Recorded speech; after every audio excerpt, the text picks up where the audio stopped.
सर्वात प्रथम तुमच्या मोबाईलमधून परिवहन.gov.in या आपल्या गव्हर्नमेंटच्या वेबसाईटवरती यायचं आहे. हे क्लोज करायचं आहे. इथं आल्यानंतर थोडं खाली यायचं आहे. खाली आल्यानंतर तुम्हाला हे पुन्हा क्लोज करूयात आणि इथे आपल्याला व्हेकल रिलेटेड सर्व्हिसेसमध्ये खाली व्हेकल रजिस्ट्रेशन ऑप्शन आहे, त्याच्या खाली रीड मोरचं बटन आहे. त्या रीड मोर बटनावरती क्लिक करायचं आहे. रीड मोर बटनावरती क्लिक केल्यानंतर व्हेकल रिलेटेड सर्व्हिसेसमध्ये आपल्याला इथं आपलं महाराष्ट्र स्टेट जे आहे ते सिलेक्ट करायचं आहे. महाराष्ट्र स्टेट आपण सिलेक्ट करूयात. सिलेक्ट केल्यानंतर आपण इथे ऑटोमॅटिकली रिडायरेक्ट होणार आहात या पोर्टलवरती. इथे क्लोज करूयात. हे अशा पद्धतीने पॉपअप आलं तर क्लोज करा.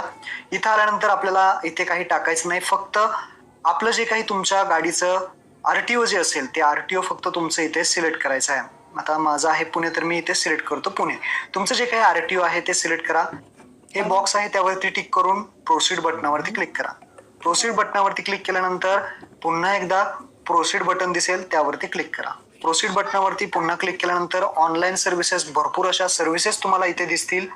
भरपूर सर्व्हिसेस दिसतील. तुम्हाला खाली यायचं आहे. खाली आल्यानंतर आरसी पर्टिक्युलर्सचा ऑप्शन दिसेल, ज्यामध्ये नारंगी कलरचं जे चिन्ह आहे आरसी पर्टिक्युलर्स या नारंगी चिन्हाचा बॉक्स दिसतोय, त्यावरती आपल्याला क्लिक करायचं आहे. क्लिक केल्यानंतर व्हेकल रजिस्ट्रेशन नंबर मागेल आणि चॅसी नंबरचे 5 कॅरेक्टर शेवटचे मागितले जातील.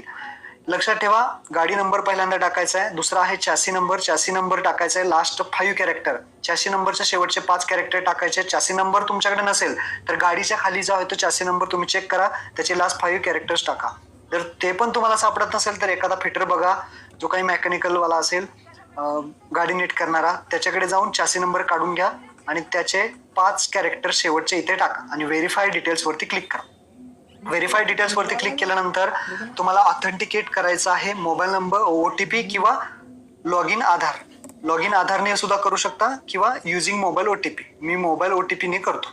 मोबाईल ओटीपी वरती क्लिक केल्यानंतर जो काही मोबाईल नंबर रजिस्टर असेल तो दाखवला जाईल आणि जर तुमचा मोबाईल नंबर रजिस्टर नसेल तर तुम्ही आधार ओटीपीने करू शकता, आधारचा ऑप्शन सिलेक्ट करून.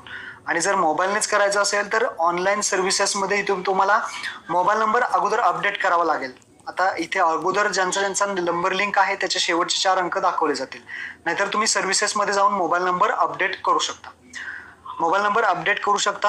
आता इथे माझा ऑलरेडी आहे तर मी इथे जनरेट ओटीपी वरती क्लिक करतो. जनरेट ओटीपी बटनावरती क्लिक केल्यानंतर मोबाईलवरती ओटीपी येईल 4 डिजिटचा, तो टाकून व्हेरीफाय करायचा आहे. व्हेरीफाय केल्यानंतर आता तुमची माहिती दिसेल, जसं की तुमचं नाव आहे, त्यानंतर इंजिन नंबर आहे, पण हे इंजिन नंबर पूर्ण दिसणार नाही. त्यानंतर परचेस डेट, कधी गाडी घेतली, त्यानंतर बाकीची डिटेल्स दाखवली जाईल. तर आता इथे अर्धवट माहिती दाखवली जाते, ही फक्त तुम्ही चेक करायची आहे तुमच्या माहितीसाठी, तुमचीच आहे का. त्यानंतर खाली यायचे आणि आपल्याला आता हे 50 रुपयाचं पेमेंट करायचं आहे. खाली पेमेंटचं ऑप्शन दिसेल, त्यावरती पेमेंट बटनावरती क्लिक करायचं आहे. आता आपण पेमेंट केल्यानंतर आपल्याला इथे पहा कन्फर्म पेमेंट वरती क्लिक करायचं आहे. आता गेटवे आहे, पेमेंट गेटवे, एसबीआय आणि जे काही 2 ऑप्शन दिले आहेत, एसबीआय पे जीओव्ही. मी आता पे जीओव्ही सिलेक्ट करतो. एनएसडीएल, पे जीओव्ही एनएसडीएल सिलेक्ट करा. खाली या. जेव्हा आपण पेमेंट करेल तेव्हा आपल्याला जे काही ओरिजिनल आरसी आहे ती सगळी पाहायला भेटणार आहे. तर टर्म्स अँड कंडिशन ऍक्सेप्ट करून कंटिन्यू करा. त्यानंतर इथे जे काही पेमेंट आहे ते तुम्ही क्रेडिट कार्ड, डेबिट कार्डने करू शकता किंवा खाली युपीआयचं बटन आहे, खाली युपीआय पर्यायावरती क्लिक करा. तुम्ही तुमचा युपीआय आयडी, गुगल पे, फोन पेचा जो काही युपीआय आयडी असेल तो युपीआय आयडी इथे टाका आणि पे नाव या बटनावरती क्लिक करून तुम्ही पेमेंट करू शकता. तर मी इथे युपीआय आयडी टाकतो आणि पे नाव बटनावरती क्लिक करतो. तर इथे पाहू शकता आपलं जे काही पेमेंट आहे ते इथे आता होणार आहे.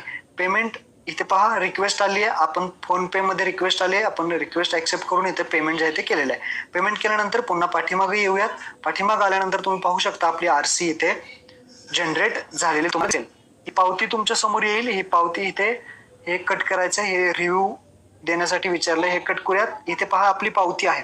खाली तुम्हाला प्रिंट आरसी पर्टिक्युलर सर्टिफिकेट या बटन आहे 3 नंबरचं, या बटनावरती क्लिक करायचं आहे. तर तुम्ही पाहू शकता तुमची जी काही आरसी आहे ती इथे जनरेट